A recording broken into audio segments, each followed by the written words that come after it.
자, 오늘 그 재계산업의 우리 한우식 기자 자리 나오셨는데 안녕하세요. 예, 안녕하십니까. 안녕하세요. 예. 요즘 최근 들어서 이제 대통령이 바뀌고 나서 또 이제 한동훈 법무부 장관부터 해서 줄줄이 검찰 출신들의 주요 사정기관에 다 수장으로 좀 자리를 속속들이 좀 자리매김을 하고 있는데 이제 서서히 이제 뭐 예상대로 지난 정권의 가오들 허물을 하나씩 벗겨내고 있죠 지금. 예, 그 부분도 잠깐 말씀드리겠습니다. 사실 그 윤석열 대통령이 검찰총장까지 하면서 거의 검찰 생활을 30년 이상 했지 않습니까?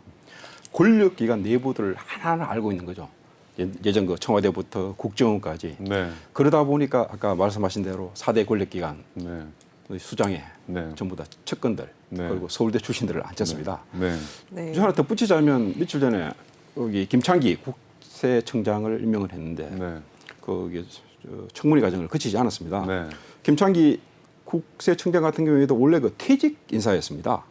근데 굳이 불러들여서 국세청장 자리에 앉았습니다. 서울대 국제경제학과 출신이고 아무래도 윤석열 대통령이 생각하는 인재란 건 소위 말하는 서울대 출신들, 그렇게 검찰 출신들 그런 사람들을 생각하고 있습니다. 4대 권력계 뭐 하다못해 저 이번에 10만 경찰을 책임지는 거 행정안전부 장관 같은 이상민 장관 같은 경우에도 윤석열 대통령의 중앙고등학교 그리고 서울대 법대 후배입니다. 그분을 앉혔습니다.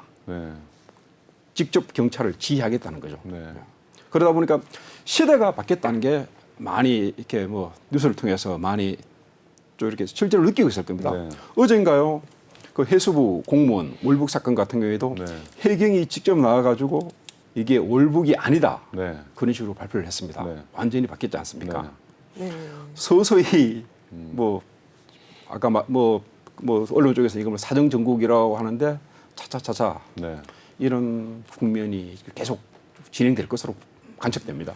뭐 일각에서는 뭐 이 정도면 검찰 쿠데타가 아니냐라고 할 정도로 뭐 상당히 많은 검찰 인사들이 포진됐는데 아무튼 뭐 오늘은 이게 주제가 이게 아니에요. 다시 주제로 돌아와서 지난 정권의 그 주중대사였었죠. 장하성 씨의 동생 장하원 디스커버리 펀드 대표가 지난 8일 결국 구속이 됐습니다. 그럼 내용 좀 간단히 설명 좀 부탁드립니다. 이것도 사실 경찰에서 수사를 한 게 그 1년이 지나서 수사를 했었습니다. 하다가 지난 8일 날 뭐 서울 남부지법에서 10시간 동안 이렇게 남부지법에서 뭐 장고 끝에 결국 구속을 시켰습니다. 사실 그 장하원 디스커버리 대표가 이분이 원래 그 소위 말하는 학자 출신입니다. 예전에 저 KDI 한국개발연구원이 있었고 하나금융연구소에서 근무를 했었습니다. 하다가 디스커버리 펀드를 차린 게 문재인 정부 출범 직전입니다. 2017년 4월 그리고 2017년 5월에 문재인 정부 출범하고 장하성 현 중국 대사가 청와대 정책실장으로 있을 때였습니다. 그때 출범을 했었고 그러다 보니까 뭐 이 펀드를 만들면서 나름대로도 이게 신생 펀드사 아닙니까? 그렇죠. 남들한테 알려야 될 거 아닙니까? 장하성 동생이 한다. 그러니까 사람들이 다 알아듣죠. 장하성 집안에 대해서 조금 말씀드리겠습니다. 장하성 집안 같은 경우에는 호남의 어떤 그 2대 명문가로 뽑힙니다. 하나가 김성수 고려대하고 저기 동아일보 창업주 집안이고 또 이쪽 장하성 집안. 장하성 집안에서 장관이 4명 나왔습니다. 장하성 대사 삼촌이 장제식이라고 DJ 정부 때 산자부 장관했고 DJ 때 산자부 장관 그리고 하셨던 장하진 여성부 장관 했습니다. 노무현 정부 때 그 장관급이 4명 있고 장하준 교수 아시죠? 캠브리지 교수 같은 사촌 동생입니다. 뭐 여러 책도 발간하셨고 그렇죠. 경제 정책도 전망도 많이 내셨는데 명문가죠. 사촌지간이시죠? 그렇죠. 사촌 동생입니다. 집안 자체가 워낙 또 그 엘리트 집안이네. 엘리트 집안이죠. 뭐 그런 걸 내 보내면서 뭐 장하성 동생이 한다 이러니까 투자자들을 많이 모은 거죠. 근데 지금 말씀의 행간의 그 공통점을 찾아보니까 다 호남 정권이나 민주당 쪽의 전신들과 상당히 많은 친분 관계들이 있었나 봐요. 집안이? 그렇죠. 이게 뭐 어쩔 수가 없죠. 사실 문재인 정권 같은 경우는 뭐 의회 권력까지 장악을 하고 있지 않습니까? 그러다 보니까 디스커버리 사건 같은 경우에도 이게 환매가 중단된 게 2019년이었습니다. 그래서 뭐 계속 뭐 투자자들이 뭐 쉽게 얘기해서 수사를 해라 촉구했는데도 그냥 수사를 못했습니다. 못하고 건강원장까지도 당시 건강원장까지도 사실 디스커버리 펀드는 라임하고는 다르다. 옵티머스하고 다르다. 네. 뭐 좀 이렇게 이렇게 부실이 없다. 네. 그런 식으로 얘기한 적도 있습니다. 네. 그러다가 작년에 수사를 하게 됐고 이번에 쉽게 얘기해서 지금 뭡니까? 장하환 씨를 구속을 시킨 거죠. 네, 이 디스커버리 펀드 환매 중단 사태죠. 예. 언급해 주셨지만 예. 2019년도 예. 그때 4월 달에 터졌던 사건으로 이제 알고 있습니다. 당시에 지금 피해 규모가 2,500억 원에 달한다고 하는데 이 사태에 대해서 조금 더 설명해 주시죠. 원래 디스커버리 펀드를 모집을 하면서 이 펀드 자체를 미국 투자 운용사에 맡겼습니다. 네. 근데 미국 투자 운용사가 투자사의 어떤 대표가 사기 혐의로 미국 증권위에서 기소가 됐었습니다. 기소가 되다 보니까 미국 검찰이 그 자산을 동결을 했습니다. 네. 그러니까 환매를 못한 거죠. 네. 한국 투자자들한테. 네. 그래서 물론 그 전에 환매한 사람들도 있고 네. 환매 못한 돈이 한 2,500 정도 네. 피해 네. 규모가 발생을 했었습니다. 네. 그리고 또 하나 이렇게 좀 짚어볼 게 이 주 판매은행이 기업은행이었습니다. 네. 기업은행에서 한 6천억 정도 판매했는데 네. 기업은행이 국책은행 아닙니까? 그렇죠. 나름대로 어떤 그 정권 실세들이 관여되니까 기업은행 쪽에서 거의 대부분의 펀드를 판매를 했었습니다. 네. 사실 기업은행의 주 고객이 중소기업들 뭐 사장들 아닙니까? 네. 보통 네. 뭐 이야기 듣기로는 중소기업 은행 직원이 사장한테 직접 전화를 해가지고 이런 좋은 펀드가 나왔다. 네. 사실 뭐 중소기업 상인 같은 경우에 MF라는 그런 데도 투자를 하고 있을 거예요. 뭐 한 1, 2% 네. 정도. 그 수익률에 비해서 뭐 3%, 4% 굉장히 큰 거지 않습니까? 네. 투자를 유도를 한 거고 사실 또 중소기업 사장 입장으로서는 또 언젠가는 또 이렇게 기업은행한테 손을 벌려야 될 때도 있는데 네. 그런 권유를 못 부리치는 거죠. 네. 그러니까 피해자 중에서 중소기업 사장들이 굉장히 많습니다. 거의 네. 대부분이라고도 볼 수 있습니다. 그렇죠. 아무래도 그 금융업계에서는 고객들이 장하성 동생 장하원이 한다 그러면 뭐 설마 이 펀드가 망하게 그렇죠. 하겠어라는 네. 그런 또 믿음이 있었을 텐데. 또 후광 효과죠. 그렇죠. 네. 또 은행 직원이 권유를 하면서 네. 설마 미국이 망했냐 네. 그런 식으로 또 이야기를 했었습니다. 근데 문제는 지금 투자금 돌려막기 사실상 폰지 사기로 이게 비화가 됐지 거의. 예. 이게 또 보니까 계속 이렇게 뭐 기존 그 투자금에서 수익을 못 얻으니까 네. 새로운 신규 가입자를 끌어들이면서 네. 그 가입자 네. 돈을 받아다가 기존 투자자한테 돌려주는 어떤 그런 폰지 사기 형태로 또 진행이 됐었습니다. 일종의 카드 돌려막기라고 생각하면 되는 그렇죠. 거죠. 예. 네. 이 경찰은 지난해 이제 7월이죠. 이 7월 달에 장 대표를 출국 금지를 시키고 본격적으로 이제 수색에도 나서고 수사에 착수했다고 하는데요. 근데 이제 일각에서는 수사가 다소 좀 늦어졌다라는 지적도 있습니다. 이 부분은 좀 어떤 사실 내용이죠? 보통 사람 같은 경우는 출국 금지하면 바로 수사가 진행되지 않습니까? 네. 1년 만에 수사를 재개하고 또 이렇게 소위 말해 구속을 시켰습니다. 아직 정권 실세니까 네. 지금 그 장하성 대사 조중 대사로 나가 있습니다. 네. 지금 새로운 어떤 새 정부의 주중 대사가 임명됐지만 그 중국 정부의 어떤 아그레만 과정이라 합니까? 그게 아직 안 끝나가지고 아직 주중 대사로 있습니다. 네. 저는 이런 네. 현상들을 보면 물론 지금 뭐 윤석열 대통령, 윤석열 정부에서 검찰 출신들을 많이 포진시키고 어떻게 보면 보복성 수사라고도 얘기를 하는데 네. 저는 거꾸로 문재인 정부에서 참 이런 부분들이 해소가 안 되다 보니까 욕먹을 짓을 많이 또 하지 않았나요? 또 많이 했고 이게 뭐 그렇기 때문에 이게 일반적으로 하루살이 하시죠. 네.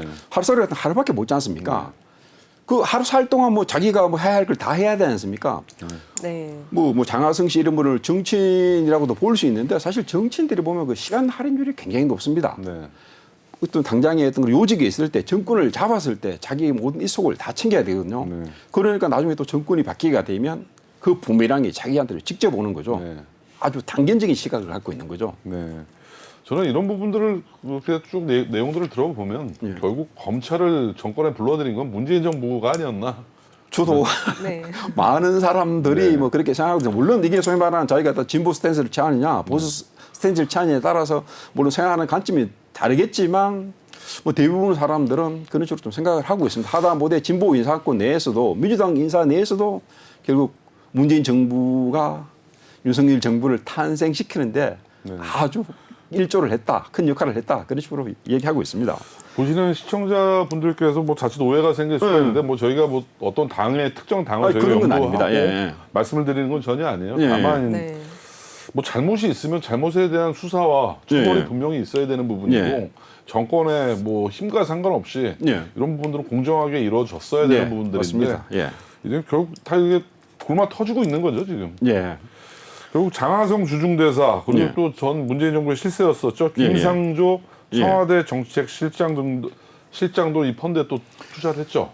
장하성 부부가 60억 원, 네. 그리고 네. 장하성 일가 네. 호남 명문대로 했지 않습니까? 100억을 투자를 했었습니다. 그리고 김상조 이분이 원래 청와대 원래 공정거래위원장, 문재인 정부 초기에 공정거래위원장 하다가 청와대 정책실장을 했죠. 네. 이분도 한 5억 정도를 투자를 했었습니다. 네. 사실 이분 같은 경우가 확실히 재벌 개혁을 강조를 했지 않습니까? 둘 다 네. 참여연대 출신이고 뭐 삼성전자 조총장에서도 많이 이야기를 했었습니다. 그렇죠. 어떻게 보면 좀 아이러니죠. 재벌 개혁을 강조를 했었음에도 불구하고 이 한쪽에서는 나름대로 내부 정보라든지 그런 직간접적인 영향력을 이용해서 좀 돈을 뭐 챙겼다는 그런 좀 비난을 좀 받고 있습니다. 재벌 개혁에만 관심이 있었지 금융 개혁에는 전혀 관심이 없었나 봐요. 어떻게 보면 같은 맥락인데, 네.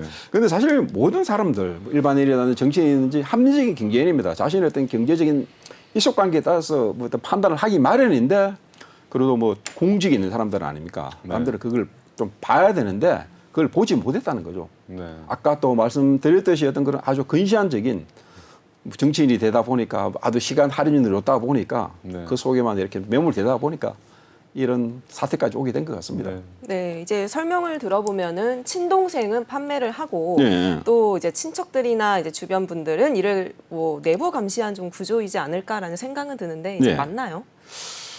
그런 식으로도 볼 수도 있습니다. 예. 네, 또 여기에 지금 장대사 그리고 김 전 실장이 이 엑시트 또 탈출 과정이죠. 이 네. 과정에서 특혜를 받은 것이 아니냐는 의혹 역시도 제기된 예, 상태입니다. 그걸 잠깐 말씀드리겠습니다. 네. 이 펀드 자체가 이렇게 뭐 폐쇄 펀드 뭐 이렇게 차고 개방형 펀드가 나눠 있는데 네. 이 두 사람은 개방형 펀드에 투자를 했었습니다. 네. 그러니까 전부 이렇게 펀드에 어떤 그런 있는 사람들이 어떻게 보면 내부 거래자들 아닙니까? 그렇죠. 내부 정보를 이용한 거죠. 그러니까 펀드가 좀 부실화 된다는 그런 증거가 있으면 바로 좀 돈을 뺀 것으로 그 판단됩니다. 차이가 뭔가요? 개방형 펀드와 폐쇄형 펀드. 그 폐쇄형 같은 경우에는 만기가 정해 있으면 만기 안에는 돈을 빼지를 못합니다. 아. 네. 근데 개방형 같은 건 언제든지 왔다 갔다 뺄 수 한마디로 있어요. 수시 입출금이 되는 그렇죠, 펀드네요. 그렇죠. 네. 근데 이 두 분 같은 경우에는 자기도 뭐 손해를 봤다 그런 식으로 얘기하고 있는데 피해자 측에서는 그게 아니다.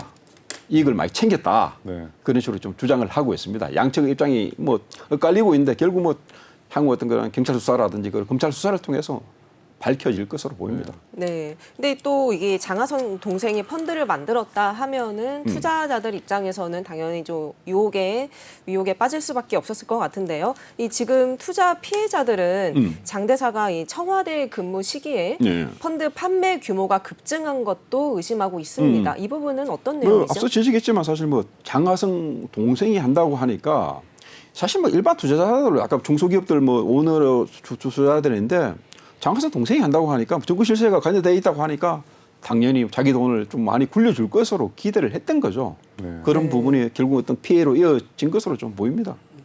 네. 이 장하성하고 김상조는 아까 이제 언급을 해주셨던 것처럼 재벌 개혁을 계속 이제 얘기를 했다고 하는데 아이러니한 상황 아닐까요? 맞습니다. 사실 뭐 진보 정권 뭐 진보 측 인사이죠. 또 참여연대라는 게 사실 그 문재인 정부 때 보면 인력풀들이 진보 쪽 특히 참여연대에서 좀 많이 나왔지 않습니까?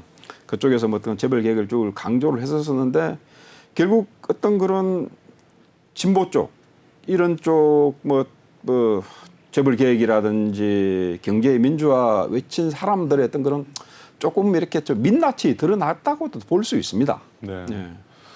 결국 장하성, 김상조 이분들 하면 우리가 기억하는 것이 소득주도 성장의 대표 주자들이었었잖아요. 예.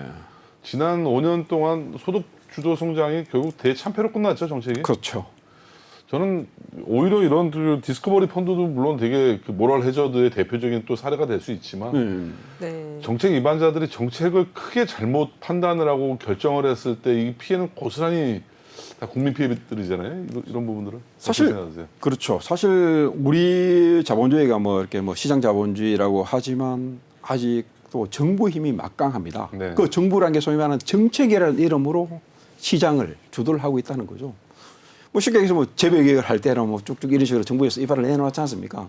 네. 그에 따른 어떤 폐해, 네. 당장 우리 일반 국민들한테 다가오고 있는 거죠. 네.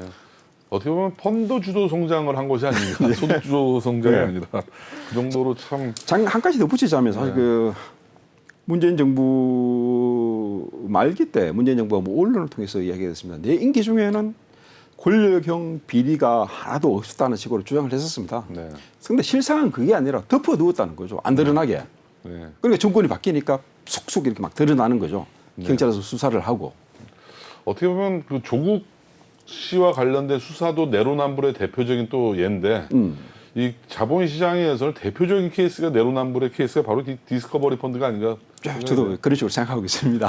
정말 재벌 기업이니 뭐 상당히 뭐 겉으로 나와서는 정말 공명정대하고 청렴한 그런 뭐 경제인으로서의 이미지는 다 사실 뭐 갖고 가고. 라임이라든지 옵티미스는 피해 규모가 적습니다. 네. 라임 옵티미스 같은 게 2조 원대에 가까운데 여기 같은 경우에는 피해 규모는 적지만 정권 실세가 직접적으로 관여되어 있다는 게 다른 거죠. 네. 자, 경찰 수사 지금 어떻게 진행되고 있나요?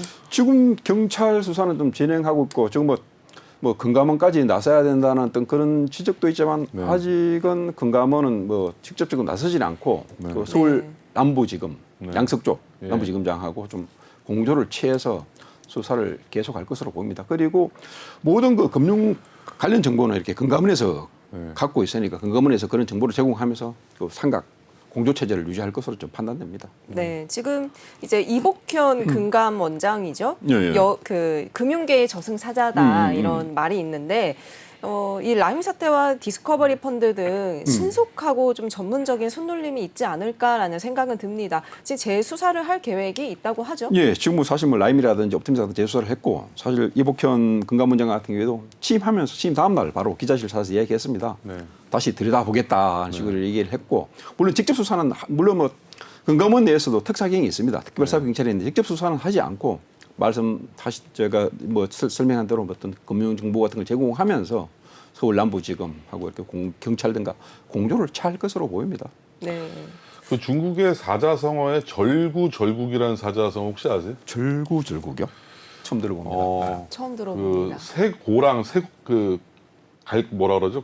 그 갈고리. 갈고리 도둑은 처벌을 해도 삭가 쓴 큰 도둑은 처벌을 하지 않는다라는 그런 말이 있어요. 애로부터. 전형적인 이런 케이스가 아닌가 싶어요. 정말 절도범들은 무수히 많이 다 처벌을 받잖아요. 감옥에 다 들어가는데 이런 좀 나라 도둑들, 경제 정책과 관련된 이런 경제 펀드들은 엄청난 큰 도둑질인데 사실 또 이 분도는 또 나름대로 어떤 그런 배경이 있으니까 네. 뭐 하다못해 법정에 가더라도 기소가 되더라도 법정에서 변호를 잘 합니다. 네. 사실 법원 판단이라는 게 어떤 그런 뭐 부당성보다는 이게 뭐 법리적으로 잘못됐냐 그런 걸 따지다 보니까 일반인들이 보기에는 이게 뭐 유전무죄다 뭐 그런 식으로 얘기가 나오지 않습니까? 그런데 법리적인 판단을 보면 또 그게 또 맞거든요. 보니까 부당성보다는 일부 고의성이 있었는지 그러나 위법성 그런 걸 보니까 네. 아직 뭐 저희가 최종 확정 판결이 난 것이 아니기 때문에 저희가 뭐 유죄다 무죄다 말을 할 수 없지만 어쨌든 지금까지 밝혀진 피해자들의 피해만 하더라도 사실 이분들은 대국민 사과를 하셔야 돼요. 네, 맞습니다. 뭐 고의든 맞습니다. 뭐 실수든 간에. 네. 자, 마지막으로 그 결국 기업은행 어떻게 되나요? 이번 피해자들 결국 기업은행에서 펀드를 팔면 사실 기업은행 같은 경우에도 김동원 행장이 있을 때 이 펀드를 팔았습니다. 네. 이 펀드를 파게 된 이유가 장하성 실장이 청와대 실장으로 있고 정부 실세 아닙니까? 네. 네. 뭐 나름대로 뭐 이렇게 좀 이렇게 영향력을 발휘를 했었겠죠. 네. 그러다 보니까 기업은행, 국제은행에서 판매를 했었었고 기업은행 같은 경우에는 이 펀드 자체가 쉽게 얘기해서 뭐 쪼개기 펀드 형태로 팔았습니다. 일반 쪼개기 펀드가 뭔가요? 그러니까 그 50명이 넘으면 공모가 네, 되는 공모죠. 건데 이걸 49명 이하로 네. 쪼개었습니다. 그럼 좀 규제가 덜합니다. 네. 사모펀드로 왔다는 예, 얘기죠. 그렇죠. 그런 걸 알면서도 기업은행에서 팔았다는 거죠. 네.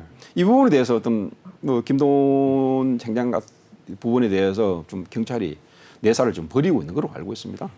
라임이나 옵티머스 사태를 봤을 때 예. 결국 판매처인 증권사나 금융사들이 위험 고지를 어떻게 했느냐 여부로 그 뭐 책임의 대가가 따르더라고요. 네. 뭐 기업은행에서도 직원들이 펀드를 판매하는 과정에서 자세하게 위험 고지를 안 했을 거예요 아마. 또 이런 부분들이 그렇죠. 비슷하게 가지 않을까. 제가 얘기를 들어보니까 주로 그 중소기업들 사장들 중에서 좀 나이가 드신 분들, 네. 60대 이상 분들한테 집중적으로 팔았다 합니다. 그럼 그분들 같은 경우에 뭐 금융 지식이 젊은 사람들보다는 짧지 않습니까? 네. 그러다 보니까 은행 직원들이 말을 그대로 좀 믿었고 당장 이야기하면서 아까도 말씀드렸지만 장학생 동생이 하는 펀드다. 네. 망하겠냐. 미국이 네. 설마 망하겠냐. 그런 식으로 유도를 한 거죠. 뭐 약간은 위험고지라든가 그런 건 깨알같이 써있기 때문에 누가 보질 않거든요. 그렇죠. 그냥 뭐 얘기 사인하세요. 뭐 이런 식으로 하긴 했겠죠. 물론 네. 서류상으로 남기겠지만 네. 사실 뭐 실제상으로 그런 그 이용고지를 안 한 어떤 불안전 판매 형태를 네. 좀 취했다고 보입니다. 네, 앞으로도 계속 디스커버리 펀드와 관련된 수사 진행 사건들 네. 저희 방송을 통해서 계속 예. 보도 좀 부탁드리겠습니다. 오늘 수고 많으셨습니다. 예, 고맙습니다. 감사합니다. 예.